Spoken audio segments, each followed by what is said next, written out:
ॐ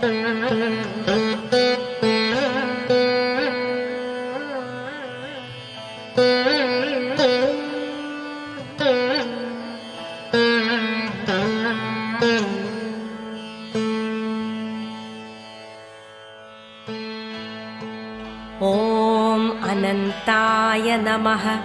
ॐ वासुदेवाख्याय नमः। ॐ तक्षकाय नमः।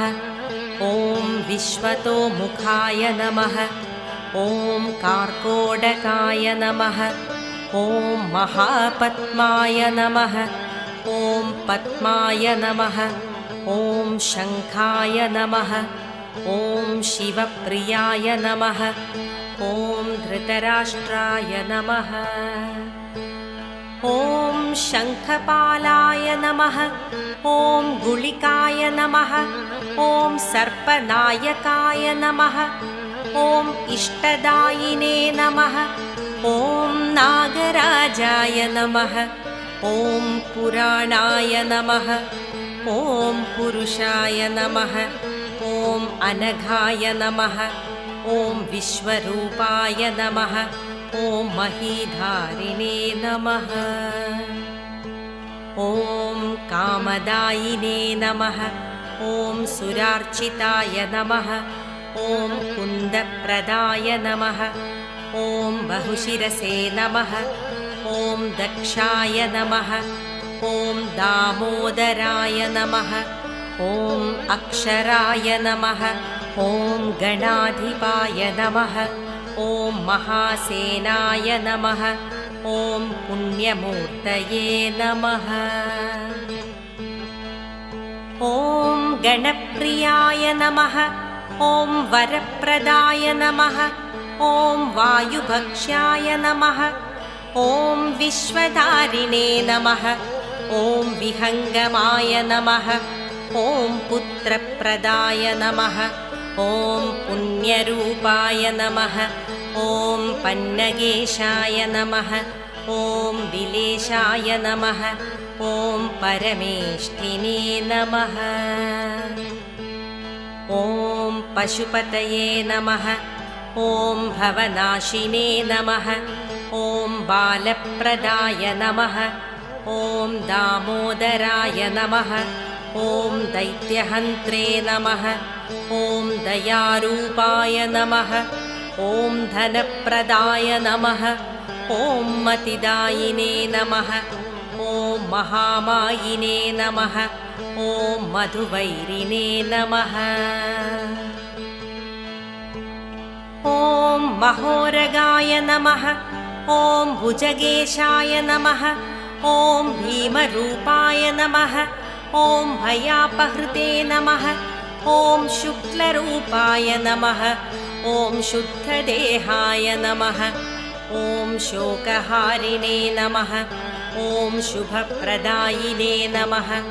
ॐ सन्तानदायिने नमः। ॐ सर्परूपाय नमः। ॐ सर्पेशाय नमः। ॐ सर्वदायिने नमः। ॐ सरीसृपाय नमः। ॐ लक्ष्मीकराय नमः। ॐ लाभदायिने नमः। ॐ ललिताय नमः। ॐ लक्ष्मणाकृतये नमः। ॐ दयाराशये नमः। ॐ दाशरथये नमः। ॐ दैत्यहन्त्रे नमः। ॐ दमाश्रयाय नमः। ॐ रम्यरूपाय नमः। ॐ रामभक्ताय नमः। ॐ रणधीराय नमः। ॐ रतिप्रदाय नमः। ॐ सौमित्रये नमः। ॐ सोमसङ्काशाय नमः। ॐ सर्पराजाय नमः। ॐ सतां प्रियाय नमः। ॐ कर्पूराय नमः। ॐ काम्यफलदाय नमः। ॐ किरीटिने नमः। ॐ किन्नरार्चिताय नमः। ॐ पातालवासिने नमः। ॐ पराय नमः। ॐ फणामण्डलमण्डिताय नमः। ॐ बाहुलेयाय नमः। ॐ भक्तिनिधये नमः। ॐ भूमिधारिणे नमः। ॐ भवप्रियाय नमः।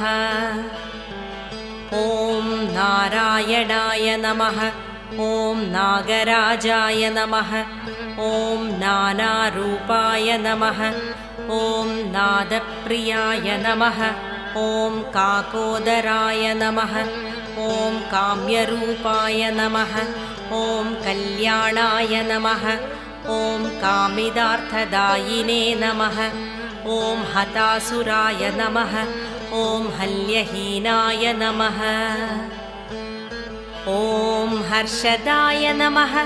ॐ हरभूषणाय नमः। ॐ जगदादये नमः।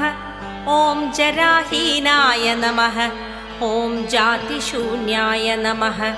ॐ जगन्मयाय नमः।